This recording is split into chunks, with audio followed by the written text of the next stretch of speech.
In this chapter, we are going to discuss how lipids are a diverse group of hydrophobic molecules. Lipids are another class of large biological molecules, and very important, they don't form polymers. While in the carbohydrate, you have a glucose that attached to another glucose that attached to another glucose, and you can continue with that, and you will have starch or cellulose or glycogen. Here in the lipids, they're more diverse and they don't have these very clear monomers and polymers. One unifying trait between these highly diverse molecules is that they are hydrophobic. I'm sure that you have seen this image before. Lipids have low affinity for water. This is a unifying trait of lipids. And why? Because they have these long hydrocarbon molecules that are non-polar. And as they are non-polar, they cannot dissolve in water, as we studied in previous chapters. This feature that not mixing in water is very important because, for example, in the cell membrane, they allow the cells to have something that is outside and something that is inside. So they can make barriers or boundaries. You will find in the future chapter, I will talk about phospholipids that are located in the membranes. But not only lipids are in charge of forming cell membranes, they are also involved in the metabolism because they can store energy, as we previously talked, and they can also be being part of hormones and send some signals. I gave you a few features of the lipids. One is that they don't form polymers. Yeah, this will be the first one. The second thing that I told you about polymers is that the unifying trait is that they have low affinity for water. The third thing that I told you about lipids is that they are hydrophobic. And why? Because the covalent bonds are non-polar. And finally, I told you the fourth thing that I told you in this slide is that the most biologically important lipids are fat.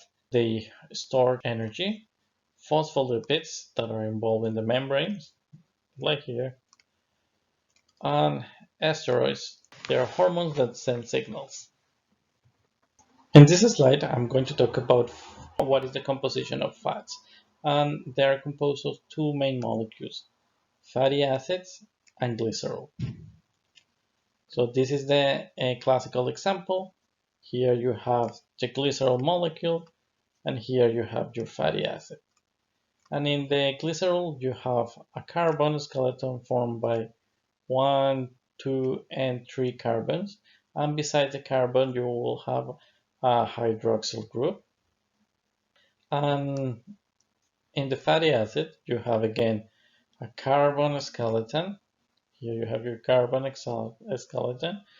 And here you have a carboxyl group. And in this case, this fatty acid is a palmitic acid. Generally, you can have not only one, but you can have 3 fatty acids. In this schematic, you can see one of the 2 dehydration reaction in the synthesis of a fat. So if you remember, here you have hydrogen, and here you have your hydroxyl, and through dehydration reaction, you release water, and you can form this fat. So in this slide, I told you that fats are constructed of 2 types of smaller molecules. One of them is glycerol. So this is the first thing that I told you. 2 smaller molecules, glycerol. The other component is fatty acids. And the second thing that I told you is that the glycerol is a 3-carbon alcohol with a hydroxyl group attached to each carbon, as it shows here. And the other thing that I told you is that the fatty acid consists of a carboxyl group.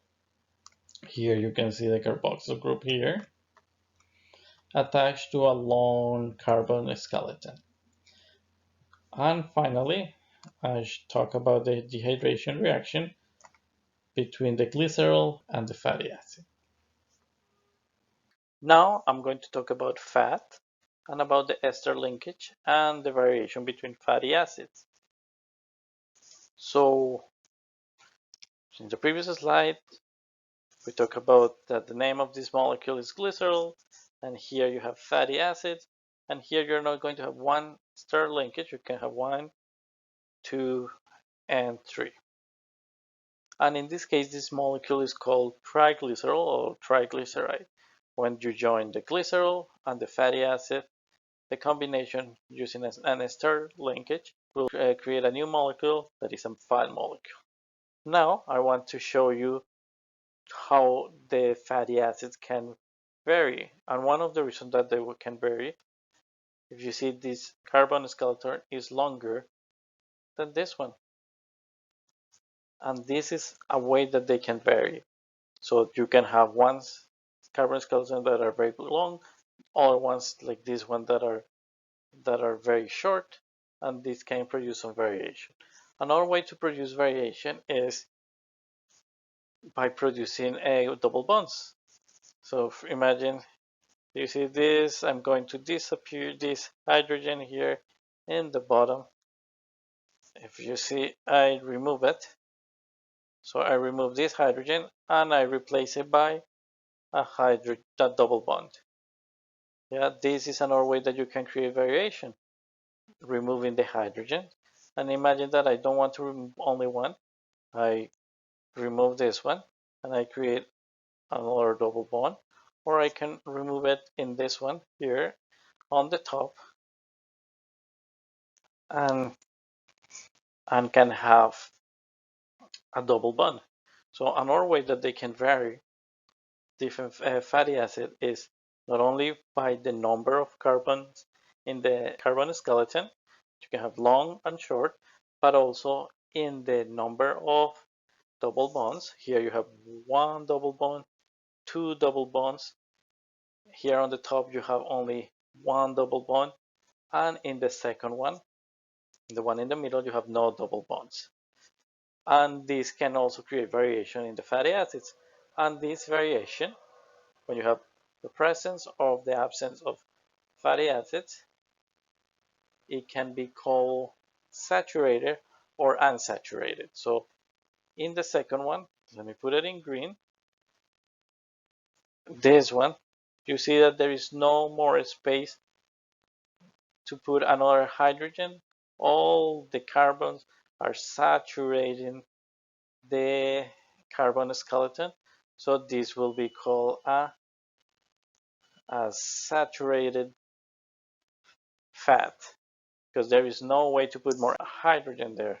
On the other hand, here on the top, if I remove this double bond, I can replace it by a hydrogen using a chemical reaction. And something similar can happen here.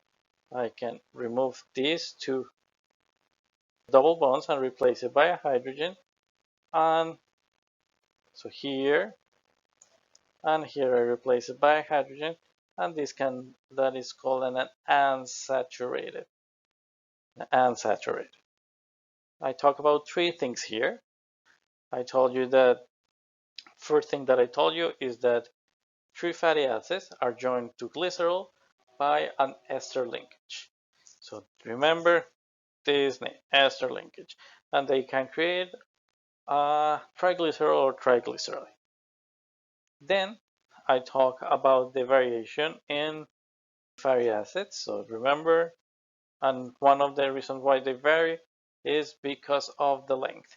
So I show you that this one is short and this can be long, and you can even make one that are longer. So the number of carbons is important, and also another way that they can be variation is the number and location of double bonds.